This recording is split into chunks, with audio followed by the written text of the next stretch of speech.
சண்மகனே என்னை காக்க இங்க உனையன்றி வேறாரையா நெஞ்சார நான் நினைக்க பஞ்சாமிர்தம் கொடுக்கும் ஒரு தெய்வம் நீதானையா ஒரு தெய்வம் நீதானையா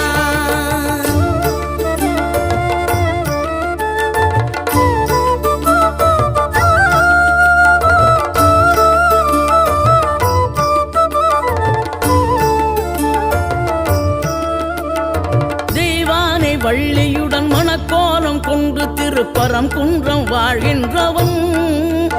நீ தேவர்களை காத்திடவே வீரமுடன் வேலெடுத்து செந்தூரில் ஆழ்கின்றவன் மாங்கனிக்கு கோபம் கொண்டு பார்ப்புகழும் பழனியிலே ஆண்டியன கோலம் கொண்டவன் நீ தத்துவத்தின் சாரெடுத்து சுவாமி மலை எல்லையிலே தகப்பனுக்கு பாடம்